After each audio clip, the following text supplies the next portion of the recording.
Hi everyone, so just a little bonus midweek video here because viewer Great Hay or Griefy 1234 requested a little video about buying property in Russia, and it's something I know about, buying and renting. I've done both, so I thought we could just discuss that a little bit for those of you that might be considering it. Probably not that many of you, but one or two of you obviously are. So we have a little walk around a housing estate and then I'll share my experiences with you. Essentially, I think that buying a property in Russia is no different from buying anywhere else. The only slight restriction is that you can't buy a property in a closed off city. But I mean, that sort of goes without saying, doesn't it? Obviously, it's best to use an estate agent. These days, you know, there's websites like Avito and others here that people are just, selling the houses there. I guess for them, for the seller to avoid the commission fee. But you as the buyer, you don't pay the commission fee, the seller does. So for you, I don't see any point in doing that. I remember my grandma once telling me that she bought her house, I guess in the 1950s in Britain, in cash, for like £1,000 in cash. Whereas obviously I think in most parts of the world now you wouldn't buy a house in cash, but in Russia that's still kind of, I'm not saying it's the way it is, but certainly when I bought my apartment the sellers asked for cash, so that might seem a little bit strange, but it's perfectly normal to buy in cash here. Now, some countries offer automatic citizenship or residency rights for those that buy property, but to my knowledge, Russia doesn't. So if you do buy a property here, you've got to bear in mind that, unless you've got the right to be here long term, then that's going to clearly be an issue. There's no hidden fees for buyers, nothing like that. It was actually quite a piece of cake, really, buying a property here. I was quite surprised. The only thing is that as a homeowner, you've got to pay a very small tax once a year. I mean, it's really small, like £10, €, something like this. It's just a token amount. More of a problem is that if for whatever reason you're not living in your home, you still have to pay all the bills and other things. And in Russia, it's a bit weird, but you don't control your own heating or anything like that.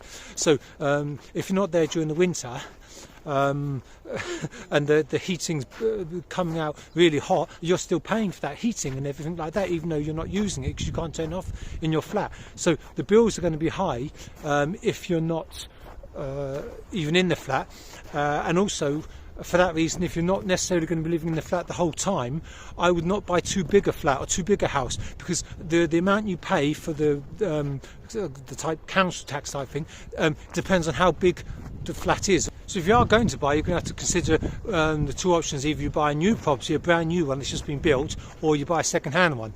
Now, if you buy a second-hand one, beware, you're going to be hard pushed to find anything nice. I mean, in the years I've been living here, when I've been looking to buy or rent, I must have looked online at thousands of apartments. I'm not joking, thousands.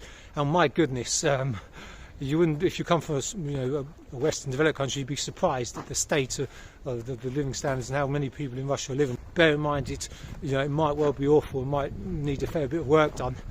If you're buying something brand new, then if you buy it before the block's built, you can get quite a discount for that. But obviously there's a risk, if the block hasn't even been built yet. And also, I don't know how it is elsewhere, but here, if you buy a brand new flat, literally you're just buying the concrete, there's nothing done. You need to do everything. So you've got to think, if you're buying a new flat, some of the prices can be quite good, but you're going to have to pay the same again, or at least half again of what you pay for the flat, just to get it livable. So bear that in mind. I absolutely wouldn't recommend getting a mortgage. And really, if you're coming from a Western country with a strong Western currency, especially at the moment, with the weak Russian ruble, then really you probably don't need a mortgage anyway. So now, from that perspective, it's quite a good time to invest in Russia if you want. But really, I'm not sure buying property is the best investment. It's not like in Georgia or somewhere you could buy it for the fun of it or for an investment. Unless you've really got a reason to buy a property here, like I did, I've got a family, I wouldn't recommend buying a property, really. There's new blocks going up in all the cities all over Russia. It never stops. Here there's a row of about 9 new blocks, a whole new estate. So choose the era of architecture that you prefer most.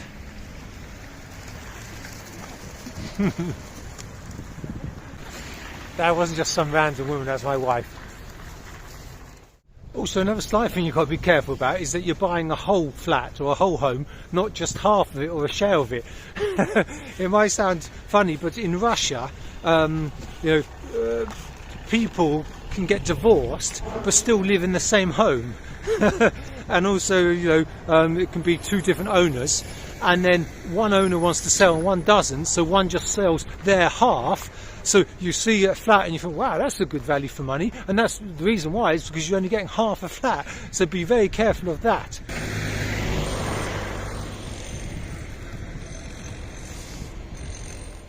While I'm on the subject, I might as well talk about renting as well. Again, that cannot necessarily be easy. Renting a place can be difficult, in fact, especially if you're a foreigner, because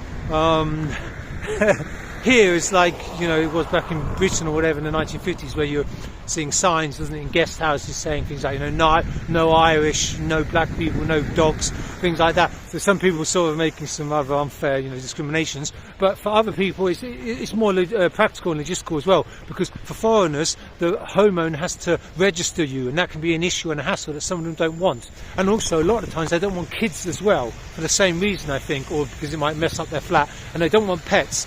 Trying to find something that's not old and staid and Soviet and awful is not easy, believe you me.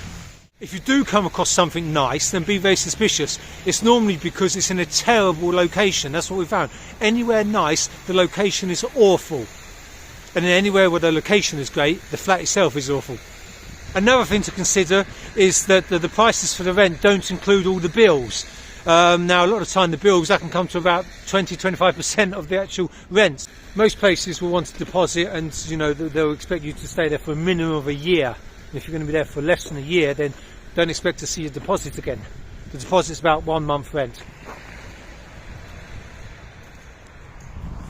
With the renting, it's very much a case of supply versus demand. If you're in St. Petersburg or Moscow, the demand is really high. So actually, my goodness, it can actually be difficult to just get to see a place, because anything half decent either goes like hot cakes, or they're so inundated with people that they never even get back to you. Although I'd recommend using an estate agent for buying, I wouldn't use an agent. There's loads of agents as well for the renting, but I wouldn't do that, because that's just wasting money. They'll charge at least 50%, if not 100%, of the first month's rent, and they don't really do anything.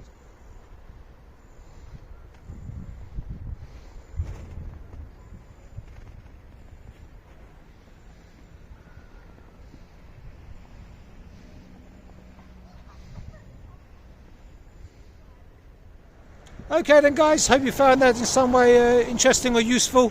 Take care till next time.